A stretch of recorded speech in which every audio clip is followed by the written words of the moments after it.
दोस्तों नमस्कार, ये है मार्गदर्शन फॉर सिविल सर्विसेज। मैं अनुराग चौधरी। दोस्तों घटना चक्र सामान्य अध्ययन पूर्वावलोकन श्रृंखला में प्रस्तुत है। सामान्य विज्ञान के भौतिक विज्ञान खंड के अंतर्गत गुरुत्व के अधीन गति से संबंधित महत्वपूर्ण प्रश्नों का रिवीजन, जो आपके आगामी परीक्षाओं जैसे यूपीपीसीएस प्रारंभिक परीक्षा, आरओ यानी समीक्षाधिकारी, सहायक समीक्षाधिकारी तथा अन्य राज्य लोक सेवा आयोगों जैसे उत्तराखंड, बिहार, राजस्थान, एमपी पीसीएस और छत्तीसगढ़ पीसीएस के लिए बहुत ही उपयोगी हैं। तो आइए शुरू करते हैं सामान्य विज्ञान के अंतर्गत भौतिक विज्ञान से संबंधित महत्वपूर्ण प्रश्नों का रिवीजन। पहला प्रश्न है दोस्तों, निम्नलिखित में से किसने न्यूटन से पूर्व ही बता दिया था कि सभी वस्तुएं पृथ्वी की ओर आकर्षित होती हैं? ऑप्शन है आर्यभट्ट, बाराहमिहिर, बुद्धगुप्त या ब्रह्मगुप्त। तो सही उत्तर है ब्रह्मगुप्त। दोस्तों ब्रह्मगुप्त जो हैं गुप्तोत्तरकालीन गणितज्ञ और खगोल शास्त्री थे। इन्होंने ब्रह्मस्फुट सिद्धांत की रचना की और सबसे पहले ये बताया कि पृथ्वी सभी वस्तुओं को अपनी ओर आकर्षित करती है। अगला प्रश्न है, गुरुत्वाकर्षण का सिद्धांत किसने दिया? तो आप जानते हैं आइजैक न्यूटन ने। गुरुत्वाकर्षण पदार्थों द्वारा एक दूसरे की ओर आकृष्ट होने की प्रवृत्ति है। आइजैक न्यूटन ने गति के 3 नियमों और गुरुत्वाकर्षण के सिद्धांत का प्रतिपादन किया। न्यूटन ने अपनी मौलिक खोजों के आधार पर बताया कि केवल पृथ्वी ही नहीं बल्कि विश्व का प्रत्येक कण दूसरे कण को अपनी ओर आकर्षित करता है और कणों के बीच कार्य करने वाले पारस्परिक आकर्षण को गुरुत्वाकर्षण और उससे उत्पन्न बल को गुरुत्वाकर्षण बल कहा जाता है। अगला प्रश्न है, गुरुत्वाकर्षण के सार्वभौमिक नियम का प्रतिपादन किसने किया था? तो न्यूटन ने। दोस्तों गुरुत्वाकर्षण का जो सार्वभौमिक नियम है वो ये है कि दो पिंडों के बीच लगने वाले आकर्षण बल का परिणाम जो है उन पिंडों के द्रव्यमान के गुणनफल के समानुपाती और उनके बीच की दूरी के व्युत्क्रमानुपाती होता है। यानी F is equal to G m1 m2 by r square. ये आपने 9th क्लास में ही पढ़ा होगा ये फार्मूला, जहाँ F बल है, m1 पहले पिंड का द्रव्यमान, m2 दूसरे पिंड का द्रव्यमान और r दोनों पिंडों के बीच की दूरी और कैपिटल G गुरुत्वाकर्षण स्थिरांक होता है। अगला प्रश्न है दोस्तों, अंतरिक्ष यात्री निर्वात में सीधे खड़े नहीं रह सकते हैं, क्यों? तो क्योंकि वहाँ पर गुरुत्व नहीं होता है। अंतरिक्ष में कम गुरुत्व के चलते अंतरिक्ष यात्री सीधे खड़े नहीं रह पाते हैं। कम गुरुत्व में लंबे अंतरिक्ष यानों में अंतरिक्ष यात्रियों को पेशीय क्षय और अस्थियों के घनत्व में कमी का सामना करना पड़ता है और अस्थि घनत्व कम होने से अस्थियां कमजोर हो जाती हैं। अगला प्रश्न है दोस्तों, अंतरिक्ष यान जो चक्कर लगा रहा है उससे एक सेब छोड़ा जाता है, तो इसका क्या होगा? तो उत्तर है, आप जानते भी हैं कि ये अंतरिक्ष यान के साथ साथ उसी गति से गतिमान होगा। क्यों? क्योंकि अंतरिक्ष में गुरुत्वाकर्षण के अभाव में सेब अंतरिक्ष यान के साथ साथ उसी गति से गतिमान होगा, नीचे पृथ्वी की ओर नहीं गिरेगा। अगला प्रश्न है दोस्तों, पीसा की झुकी हुई मीनार गिरती नहीं है, क्यों? क्योंकि गुरुत्व केंद्र से जाने वाली ऊर्ध्वाधर रेखा तल के अंदर ही है अभी तक, इसीलिए वो गिरती नहीं है। गुरुत्व केंद्र वह बिंदु होता है जहां वस्तु का संपूर्ण द्रव्यमान केंद्रित होता है और कोई भी वस्तु तब तक स्थिर रहती है जब तक गुरुत्व केंद्र से जाने वाली ऊर्ध्वाधर रेखा उसके तल से होकर गुजरती है। अभी तक पीसा की मीनार के गुरुत्व केंद्र से होकर जाने वाली ऊर्ध्वाधर रेखा मीनार के तल के अंदर रहती है, इसलिए झुकी हुई मीनार अभी तक नहीं गिरी है। ऐसा माना जाता है कि मीनार के और अधिक झुकने पर गुरुत्व केंद्र से होकर जाने वाली रेखा मीनार के तल के बाहर हो जाएगी, तब वह गिर पड़ेगी। अगला प्रश्न है दोस्तों, यदि पृथ्वी और सूर्य की जो दूरी है उसके स्थान पर दुगुनी होती तो सूर्य द्वारा पृथ्वी पर गुरुत्वाकर्षण बल कितना होता? तो सही उत्तर है, जितना है उसका चौथा भाग। क्योंकि आप जानते हैं जो गुरुत्वाकर्षण का बल का नियम है वो है F is equal to G m1 m2 by r square. तो जो दूरी है, दूरी दो पिंडों के बीच की, तो आप अगर सूर्य और पृथ्वी के बीच की दूरी दुगनी हो जाए तो F1 बाई F2 जो हो जाएगा वो 4:1 के अनुपात में हो जाएगा। इसलिए जो उनके बीच का गुरुत्वाकर्षण होगा वो 1/4 भाग रह जाएगा। अगला प्रश्न है दोस्तों, जब कोई वस्तु ऊपर से गिराई जाती है तो उसका भार होता है कितना? तो उसका भार अपरिवर्तित होता है। आदर्श परिस्थितियों में वायु प्रतिरोध को नगण्य मानते हुए किसी वस्तु को ऊपर से गिराने पर उसके भार में कोई परिवर्तन नहीं होता, क्योंकि उसका द्रव्यमान उस पर लगने वाले गुरुत्वीय त्वरण जो है अपरिवर्तित रहता है। अगला प्रश्न है दोस्तों, यदि एक पंख, एक रबर की गेंद और एक लकड़ी की गेंद निर्वात में एक समान ऊंचाई से स्वतंत्रतापूर्वक गिर रहे हों तो क्या स्थिति होगी? तो तीनों एक साथ जमीन पर पहुंचेंगे। देखिए, निर्वात में प्रत्येक वस्तु एक समान त्वरण से मुक्त रूप से गिरती है। क्योंकि निर्वात में वायु प्रतिरोध भी नहीं होता है, इसलिए एक पंख, एक रबर की गेंद और एक लकड़ी की गेंद एक ही गति से गिरेंगी और सतह पर साथ साथ पहुंचेंगी। अगला प्रश्न है दोस्तों, लकड़ी, लोहे और मोम के समान आकार के टुकड़ों को समान ऊंचाई से पृथ्वी पर गिराया जाता है। कौन सा टुकड़ा सबसे पहले पृथ्वी की सतह पर पहुंचेगा? तो आप जानते हैं सभी साथ साथ पहुंचेंगे। आदर्श परिस्थितियों में यदि वायु का प्रतिरोध नगण्य माना जाए तो समान ऊंचाई से गिराए गए लकड़ी, लोहे और मोम के समान आकार के टुकड़े एक साथ पृथ्वी की सतह पर पहुंचेंगे, क्योंकि सभी पर समान गुरुत्वीय त्वरण कार्य करता है। अगला प्रश्न है दोस्तों, हवा में लोहे और लकड़ी की समान भार की गेंद को समान ऊंचाई से गिराने पर क्या होगा? तो उत्तर है कि हवा में लोहे और लकड़ी की समान भार की गेंद को समान ऊंचाई से गिराने पर आप जान लीजिए कि लकड़ी की गेंद बाद में गिरेगी। ऐसा क्यों? तो हवा की अनुपस्थिति में लोहे और लकड़ी के समान भार को समान ऊंचाई से गिराने पर एक साथ पृथ्वी पर पहुंचेंगे, लेकिन हवा की उपस्थिति में लोहे और लकड़ी के समान भार की गेंद को समान ऊंचाई के पर गिराने पर लोहे की गेंद पहले पहुंचेगी और लकड़ी की गेंद बाद में गिरेगी। अगला प्रश्न है, दो गेंदें ए और बी क्रमशः 10 किलोग्राम और 1 किलोग्राम की हैं। उन्हें 20 मीटर की ऊंचाई से एक साथ गिराया जाता है। इसके आधार पर कौन सा सही होगा? तो दोनों ही भूमि पर ए और बी साथ साथ पहुंचेंगी। याद रखिएगा, दोनों गेंदों पर समान गुरुत्वीय त्वरण होता है, इसलिए दोनों गेंदें एक साथ एक समान वेग से भूमि पर गिरेंगी। अगला प्रश्न है दोस्तों, आप जानते हैं कि चंद्रमा पर मानव का वजन पृथ्वी की तुलना में 1/6 होता है। बिल्कुल सही है। कारण है कि चंद्रमा पर पृथ्वी की तरह गुरुत्वाकर्षण नहीं है। तो यहाँ पर देखिए, कथन तो सही है लेकिन कारण गलत है। दोस्तों आप जान लीजिए, चंद्रमा पर भी गुरुत्वाकर्षण है, लेकिन पृथ्वी के गुरुत्वाकर्षण का 1/6 भाग है। चंद्रमा पृथ्वी का उपग्रह है। चंद्रमा के गुरुत्वीय त्वरण का मान पृथ्वी पर जी के मान का 1/6वां भाग यानी गुरुत्वीय त्वरण का मान का 1/6वां भाग होता है। इसलिए चंद्रमा पर व्यक्ति का भार पृथ्वी पर उसके भार का 1/6 भाग होगा। कथन सही है, कारण सही नहीं है। अगला प्रश्न है दोस्तों, किसी पिंड का भार पृथ्वी तल पर सब जगह समान होता है, ध्रुवों पर सर्वाधिक होता है, विषुवत रेखा पर अधिक होता है या मैदानों की अपेक्षा पहाड़ों पर अधिक होता है? तो याद रखिएगा, किसी पिंड का भार ध्रुवों पर सर्वाधिक होता है। और आप जान लीजिए, गुरुत्वीय त्वरण का मान भूमध्य रेखा पर सबसे कम और ध्रुवों पर सबसे अधिक होने के कारण पिंड का भार, जो कि द्रव्यमान और गुरुत्वीय त्वरण का गुणनफल होता है, वो भूमध्य रेखा पर न्यूनतम और ध्रुवों पर सर्वाधिक होगा। अगला प्रश्न है दोस्तों, मानव शरीर का भार कहाँ पर अधिकतम होगा? तो उत्तर है ध्रुवों पर अधिकतम होगा। अगला है दोस्तों, यदि पृथ्वी के घूमने की गति या घूर्णन गति बढ़ा दी जाए तो भूमध्य रेखा पर पिंड के वजन पर क्या प्रभाव पड़ेगा? तो पिंड का वजन घट जाएगा। आप जानते हैं, किसी परिक्रमण करने वाले निकाय के भूमध्य रेखा पर अपकेंद्र बल कार्य करते हैं। ये बल गुरुत्वाकर्षण के विरुद्ध कार्य करता है, जिससे भूमध्य रेखा पर व्यक्ति के भार में कमी दर्ज की जाती है। और यदि पृथ्वी की घूर्णन गति बढ़ा दी जाए तो भूमध्य रेखा पर अपकेंद्र बल में वृद्धि दर्ज होगी और पिंड के भार में और भी कमी प्रतीत होगी। अगला प्रश्न है दोस्तों, गुरुत्व के अधीन विरामावस्था से मुक्त रूप से गिरने वाले किसी कण के मामले में टी समय में विस्थापन का विवरण कौन सा सही है? तो सही उत्तर ऑप्शन ए हो जाएगा। आप जान लीजिए दोस्तों, विरामावस्था यानी शून्य से गुरुत्व बल के साथ स्वतंत्रतापूर्वक गिरते हुए पिंड के लिए S = 1/2 GT² समीकरण उपयुक्त है, जो परवलय का समीकरण है। विकल्प ए आपका सही उत्तर हो जाएगा। अगला प्रश्न है दोस्तों, एक चिकना आनत तल क्षैतिज के साथ थीटा कोण पर आनत है, जैसा कि दी गई आकृति में दर्शाया गया है, और एक पिंड विरामावस्था से प्रारंभ कर आनत तल पर पृष्ठ पर नीचे फिसलता है। अधः स्थल तक पिंड को पहुंचने में लगा हुआ समय कितना होगा? तो आप जान लीजिए 1/sin θ 2 √2h/g होगा। ऑप्शन सी सही उत्तर हो जाएगा। ये प्योर देखिए फिजिक्स का जो है क्वेश्चन है। कण चिकने आनत तल पर समतल है, इसलिए वह जी के बजाय जी साइन थीटा के अंतर्गत गति करेगा।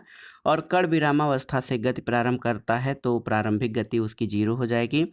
गति का समीकरण है ut + हाफ GT²। तो जब आप इस फार्मूले को सॉल्व करेंगे तो 1/sin थीटा √2h/g हो जाएगा। अगला प्रश्न है दोस्तों, एक ऊंची इमारत से एक गेंद 9.8 मीटर प्रति सेकंड के समान त्वरण के साथ गिराई जाती है। 3 सेकंड बाद उसका गति क्या होगा? तो ए जो है 9.8 मीटर प्रति सेकंड स्क्वायर है। टी 3 सेकंड है। यू बराबर 0 है। तो v = u + at। तो ये 29.4 मीटर प्रति सेकंड हो जाएगा। यहाँ पर ऑप्शन सी सही हो जाएगा। अगला प्रश्न है दोस्तों, यदि पृथ्वी का द्रव्यमान वही रहे और त्रिज्या 1% कम हो जाए तो पृथ्वी तल पर g का मान क्या होगा? तो आप जानते हैं गुरुत्वीय त्वरण के मान में प्रतिशत परिवर्तन जो होगा, तो यहाँ पर 2% की वृद्धि हो जाएगी। आप जान लीजिए गुरुत्वीय त्वरण के मान में जो है पृथ्वी पर g का मान 2% बढ़ जाएगा। अगला प्रश्न है, विनाशकारी भूकंप के गुरुत्व के कारण त्वरण होगा। तो उत्तर है देखिए 980 सेंटीमीटर प्रति सेकंड स्क्वायर से कम होगा, से अधिक होगा। आप जान लीजिए कि विनाशकारी भूकंप के गुरुत्व के कारण त्वरण का मान 980 सेंटीमीटर प्रति सेकंड स्क्वायर या 9.8 मीटर प्रति सेकंड स्क्वायर से अधिक होगा। अगला प्रश्न है, एक वस्तु का पृथ्वी पर द्रव्यमान 100 किलोग्राम है, गुरुत्वजनित त्वरण g 10 मीटर प्रति सेकंड स्क्वायर। ये अगर चंद्रमा पर गुरुत्वजनित त्वरण का मान g/6 है यानी 1/6, तो चंद्रमा पर वस्तु का द्रव्यमान कितना होगा? तो आप जानते हैं दोस्तों 100 किलोग्राम द्रव्यमान वाली वस्तु कहीं भी रहेगी उसका द्रव्यमान 100 किलोग्राम ही होगा। और किसी वस्तु के द्रव्यमान पर गुरुत्वीय त्वरण में परिवर्तन का कोई प्रभाव नहीं पड़ता है, वो स्थिर रहता है। गुरुत्वीय त्वरण में परिवर्तन से वस्तु के भार में परिवर्तन होता है, न कि द्रव्यमान में। अगला प्रश्न है दोस्तों, भारहीनता होती है क्या? तो भारहीनता गुरुत्वाकर्षण की शून्य स्थिति को भारहीनता कहते हैं। दोस्तों भारहीनता वो अवस्था है जब पृथ्वी का गुरुत्वाकर्षण बल ऊपर की ओर लगने वाले बल से संतुलित हो जाए। और हम जानते हैं कि पिंड का भार Wm/g यानी द्रव्यमान इंटू गुरुत्वीय त्वरण होता है। यदि ऊपर की तरफ प्रक्षेपित वस्तु का त्वरण गुरुत्वाकर्षण बल को संतुलित कर दे तो जो है भारहीनता की स्थिति हो जाएगी। अगला प्रश्न है दोस्तों, पृथ्वी अपनी कक्षा में लगभग 4400 किलोमीटर प्रति घंटा की गति से घूमती है। इस तेज गति को हम अनुभव क्यों नहीं करते हैं? तो आप जान लीजिए अपने कक्ष में पृथ्वी की गति की अपेक्षा हमारी गति 0 है, इसलिए जो है हम पृथ्वी की तेज गति को अनुभव नहीं करते हैं। हम पृथ्वी की घूर्णन गति का अनुभव नहीं करते क्योंकि अपने कक्ष में पृथ्वी की गति की अपेक्षा हमारी गति 0 है। अगले प्रश्न पर आते हैं दोस्तों। अगला प्रश्न बहुत ही महत्वपूर्ण है। आप देख सकते हैं, यदि पृथ्वी का गुरुत्वाकर्षण बल अचानक लुप्त हो जाता है तो कौन सा परिणाम होगा? तो उत्तर है वस्तु का भार 0 हो जाएगा परंतु द्रव्यमान वही रहेगा। देखिए पृथ्वी की सतह के निकट किसी पिंड पर लगने वाला पृथ्वी का गुरुत्वाकर्षण बल यदि अचानक लुप्त हो जाए तो वस्तु का भार 0 हो जाएगा लेकिन द्रव्यमान वही रहेगा। अगला प्रश्न है, पृथ्वी के चारों ओर परिक्रमा कर रहा कृत्रिम उपग्रह इसलिए पृथ्वी से नीचे नहीं गिरता क्योंकि पृथ्वी का आकर्षण क्या करता है? तो उसकी गति के लिए आवश्यक त्वरण प्रदान करता है। आप जान लीजिए कि पृथ्वी के चारों ओर परिक्रमा करते हुए कृत्रिम उपग्रह पर 2 प्रकार के बल कार्य करते हैं, एक अभिकेंद्री बल और दूसरा अपकेंद्री बल। यानी केंद्रीय बल गोलाकार पृथ्वी का गुरुत्वाकर्षण बल होता है जिसके कारण उपग्रह अपनी गति के लिए आवश्यक अपकेंद्री त्वरण प्राप्त कर पृथ्वी की वृत्तीय अथवा दीर्घवृत्तीय कक्षा में परिक्रमा करता है और पृथ्वी के नीचे नहीं गिरता है। प्रक्षोभ बल के अंतर्गत वायुमंडलीकर्षण, पृथ्वी की गोलाई में त्रुटि, चंद्र और सूर्य के गुरुत्वाकर्षण, खिंचाव और विकिरण, दाब आदि से उत्पन्न बल आते हैं। इन बलों का योग यद्यपि कम है किंतु इनके कारण उपग्रह के पथ में विचलन आ जाता है और अधिक ऊंचाई वाली कक्षा यानी 36,000 किलोमीटर से अधिक स्थापित उपग्रह वो वायुमंडलीकर्षण से अप्रभावित रहते हैं। लेकिन निम्न कक्षा वाले उपग्रहों की कक्षीय त्रिज्या वायुमंडलीकर्षण से प्रभावित होकर धीरे धीरे कम हो जाती है और अंततः ऐसे उपग्रह पृथ्वी के सघन वायुमंडल में पहुंचकर भस्म हो जाते हैं। अगला प्रश्न है दोस्तों, अपने कक्ष में एक उपग्रह पृथ्वी के चक्कर लगाता रहता है, ये ऐसा किस कारण करता है? तो सही उत्तर है केंद्राभिमुखी बल के कारण। अगला प्रश्न है दोस्तों, एक उपग्रह अपने कक्षा में निरंतर गति करता रहता है, ये जो है अभिकेंद्र बल के प्रभाव से होता है, जो प्राप्त होता है कैसे? तो ये अभिकेंद्र बल पृथ्वी द्वारा उपग्रह पर लगने वाले गुरुत्वाकर्षण से प्राप्त होता है। अगला प्रश्न है, पृथ्वी के ज्ञात बलों को 4 वर्गों में विभाजित किया जाता है, आप जानते हैं, जैसे कि गुरुत्व, विद्युत चुंबकत्व, दुर्बल नाभिकीय बल और प्रबल नाभिकीय बल। उसके संबंध में कौन सा कथन सही नहीं है? तो देखिए, गुरुत्व चारों में सबसे प्रबल है, ये सही नहीं है। और विद्युत चुंबकत्व तो सिर्फ विद्युत आवेश वाले कणों पर क्रिया करता है, बिल्कुल सही है। दुर्बल नाभिकीय बल विघटन नाभिकता का कारण है, सही है। और प्रबल नाभिकीय बल परमाणु के केंद्रक में प्रोटॉनों और न्यूट्रॉनों को धारित किए रहता है। तो बी सी डी सही है, ए आपका गलत है, क्योंकि 4 आधारभूत बलों में गुरुत्वीय बल सबसे कमजोर है, जबकि प्रबल नाभिकीय बल समस्त मूलभूत बलों में प्रबल है। अगला प्रश्न है दोस्तों, किसी लिफ्ट में बैठे हुए व्यक्ति को अपना भार कब अधिक मालूम पड़ेगा? तो आप जान लीजिए, जब लिफ्ट त्वरित गति से ऊपर जाती है तो लिफ्ट में बैठे हुए व्यक्ति को अपना भार अधिक मालूम पड़ेगा। और यदि लिफ्ट द्वारा नीचे की ओर गति करने से व्यक्ति के भार में कमी का आभास होगा, क्योंकि उस दशा में जो त्वरण होगा वो ऋणात्मक हो जाएगा। अगला प्रश्न है दोस्तों, लोलक की कालावधि या टाइम पीरियड आपसे पूछा गया है। लोलक की कालावधि या टाइम पीरियड द्रव्यमान के ऊपर निर्भर करती है, लंबाई के ऊपर निर्भर करती है, समय के ऊपर, या फिर तापक्रम के ऊपर? तो सही उत्तर है, लोलक की कालावधि लंबाई के ऊपर निर्भर करती है। लोलक की कालावधि उसकी लंबाई के ऊपर निर्भर करती है। हम जानते हैं कि T इज इक्वल टू 2 पाई करड़ी में L/G होता है। लोलक की लंबाई L जितनी अधिक होगी उसकी कालावधि भी उतनी ही अधिक होगी। अगला प्रश्न है, लोलक घड़ियां गर्मियों में सुस्त हो जाती हैं, इसका कारण क्या है? क्योंकि लोलक की लंबाई बढ़ जाती है, जिससे उनका आवर्तकाल बढ़ जाता है। गर्मियों में लोलक की लंबाई बढ़ने के कारण उसका आवर्तकाल बढ़ जाता है, जिससे लोलक घड़ियां गर्मियों में सुस्त हो जाती हैं। अगला प्रश्न है दोस्तों, एक लड़की झूले पर बैठी झूला झूल रही है, उस लड़की के खड़े हो जाने पर प्रदोल आवर्तकाल क्या होगा? तो उत्तर है कम हो जाएगा। लड़की झूले पर बैठी स्थिति में झूला झूल रही है, उस लड़की के खड़े हो जाने पर लोलक की प्रभावी लंबाई कम हो जाएगी, फलस्वरूप उसका प्रदोल आवर्तकाल कम हो जाएगा। अगला प्रश्न है, यहाँ पर देखिए आपको 4 कथन दिए गए हैं, इनमें से आपको बताना है कि कौन सा कथन आपका सही है। देखिए, एक गोला माध्य स्थान से गुजरता है तो त्वरण शून्य होता है, बिल्कुल सही है। दूसरा है कि हर आवर्तन में गोलक 2 बार किसी एक निर्दिष्ट वेग को प्राप्त करता है, बिल्कुल सही है। दोलन के दौरान जब गोला चरम स्थिति पर पहुंचता है तो उसकी गति और त्वरण दोनों शून्य होते हैं, गलत है।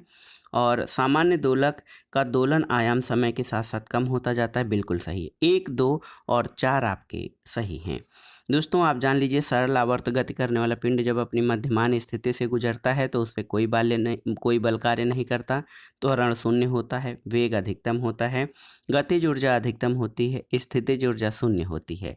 लेकिन जब पिंड गति के जो है अंत बिंदु या चरम बिंदु पर पहुंचता है तो उसका त्वरण अधिकतम होता है, उस पर कार्य करने वाला प्रत्यानयन बल अधिकतम होता है, गतिज ऊर्जा शून्य होती है, स्थितिज ऊर्जा अधिकतम होती है और वेग शून्य होता है। अगला प्रश्न है, पेंडुलम घड़ी तीव्र गति से चल सकती है कब? तो उत्तर है शीतकाल में।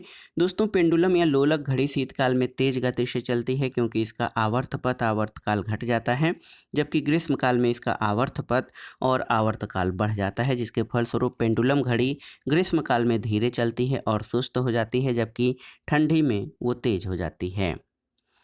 अगला प्रश्न है, पृथ्वी का पलायन वेग कितना है? तो सही उत्तर है 11.2 किलोमीटर प्रति सेकंड।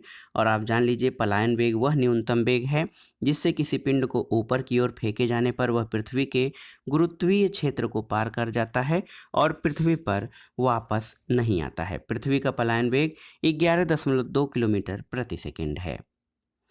अगला प्रश्न है, अगर किसी वस्तु को 8 किलोमीटर प्रति सेकंड के वेग से अंतरिक्ष में फेंका जाए तो क्या होगा? तो सही उत्तर है, वह वापस पृथ्वी पर आ गिरेगी। आप जानते हैं किसी वस्तु को 8 किलोमीटर के वेग से अंतरिक्ष में फेंके जाने पर पृथ्वी के गुरुत्वाकर्षण बल के कारण वह पृथ्वी पर वापस आ जाएगी, क्योंकि पृथ्वी का पलायन वेग 11.2 किलोमीटर प्रति सेकंड है। यदि कोई वस्तु 11.2 किलोमीटर प्रति सेकंड या इससे अधिक गति से ऊपर की ओर फेंकी जाती है तो ये वापस पृथ्वी पर नहीं आएगा। अगला प्रश्न है, चंद्रमा पर वायुमंडल नहीं होने का क्या कारण है? तो उत्तर है कि इस पर गैस अणुओं का पलायन वेग उनके वर्ग माध्य मूल वेग से कम होता है। चंद्रमा पर वायुमंडल नहीं पाया जाता है। वायुमंडल अनेक गैसों का मिश्रण है। चंद्रमा पर पलायन वेग का मान लगभग 2.4 किलोमीटर प्रति सेकंड है और धरती पर पलायन वेग 11.2 किलोमीटर प्रति सेकंड है। चंद्रमा पर पलायन वेग से गैस के अणुओं का वेग ज़्यादा होने के कारण वहां से पलायन कर जाते हैं। इसी कारण चंद्रमा पर वायुमंडल संभव नहीं है। अगला प्रश्न कथन और कारण से है। कथन है कि अंतरिक्ष में मोमबत्ती जलाने पर ज्वाला उत्पन्न नहीं होती है। कारण है कि ज्वाला का अस्तित्व गुरुत्वाकर्षण के कारण होता है। तो सही उत्तर है ए और आर दोनों सही हैं और आर ए का सही स्पष्टीकरण है। दोस्तों, आप जान लीजिए कि नासा ने अपने प्रयोगों के बाद ये स्पष्ट किया है कि मोमबत्ती की ज्वाला के निर्माण में गुरुत्वाकर्षण की अप्रत्यक्ष भूमिका होती है। अंतरिक्ष यान में अति सूक्ष्म गुरुत्वीय अवस्था की स्थिति में मोमबत्ती को जलाने पर ज्वाला तो उत्पन्न हो सकती है, लेकिन वास्तविक निर्वात अंतरिक्ष में ये संभव नहीं है। वस्तुतः मोमबत्ती की ज्वाला की टिमटिमाने की आवृत्ति गुरुत्वीय त्वरण के मोमबत्ती के व्यास के अनुपात के वर्गमूल के समानुपाती होती है और अंतरिक्ष में गुरुत्वीय बल के अभाव के कारण ये शून्य होती है। तो इस तरह से ऑप्शन ए सही उत्तर हो जाएगा। गुरुत्व के अधीन गति से संबंधित जो महत्वपूर्ण प्रश्न हम सॉल्व कर रहे हैं उसका अंतिम क्वेश्चन है कि भारहीनता की स्थिति में एक मोमबत्ती की ज्वाला का आकार हो जाएगा कैसा? अधिक लंबा, अधिक छोटा, गोलाकार या वही रहेगा? तो सही उत्तर है गोलाकार। दोस्तों, अति सूक्ष्म गुरुत्वीय अवस्था या भारहीनता की अवस्था में किसी मोमबत्ती की ज्वाला का आकार गोलाकार हो जाएगा। तो दोस्तों, ये था आज का वीडियो। घटना चक्र सामान्य अध्ययन पूर्वावलोकन श्रृंखला में सामान्य विज्ञान के भौतिक विज्ञान खंड के अंतर्गत इसमें हमने गुरुत्व के अधीन गति से संबंधित महत्वपूर्ण प्रश्नों को कवर किया जो आपके प्रीवियस ईयर्स एग्जाम में पूछे गए हैं और इनके आगामी परीक्षाओं में भी पूछे जाने की संभावना है। आप इन प्रश्नों को तैयार कर लीजिएगा ताकि आगामी परीक्षाओं में जब ये प्रश्न पूछे जाएं तो आप उनको सही सही अटेम्प्ट कर सकें। दोस्तों, वीडियो आपको कैसा लगा हमें कमेंट बॉक्स में ज़रूर बताइएगा। वीडियो को लाइक करें, शेयर करें और इस चैनल मार्गदर्शन फॉर सिविल सर्विसेज को सब्सक्राइब करें। वीडियो देखने के लिए धन्यवाद दोस्तों। नमस्कार।